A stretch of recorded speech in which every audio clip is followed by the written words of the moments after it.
আমারে যে উহুদের ময়দানে দান দান শহীদ করে রক্তাক্ত করছে তুমি শোনো নাই? আমি যে 14 দিন পেটে ক্ষুধার তাড়নায় পাথর বাঁধছিলাম উম্মত, তোমার মনে নাই? একবারও শোনো নাই আমার ক্ষুধার কষ্ট, আমার পিঠের ব্যথা, আমার দাঁতের ব্যথা, আমার কাঁধে 2টা কড়া ঢুকে গেছে উম্মত। আমার ঘরে 3 মাস আল্লাহর নবীর স্ত্রী আয়েশা বলছে, আল্লাহর কসম উম্মত, নবীর স্ত্রী বলছে এক ফোঁটা চুলায় আগুন জ্বলে নাই।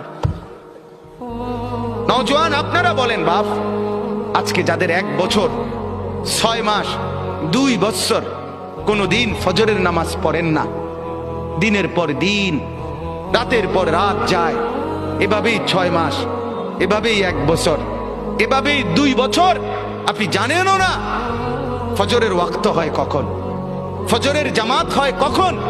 মেরে মুহতারাম, আমার ভাই, আমার বন্ধু।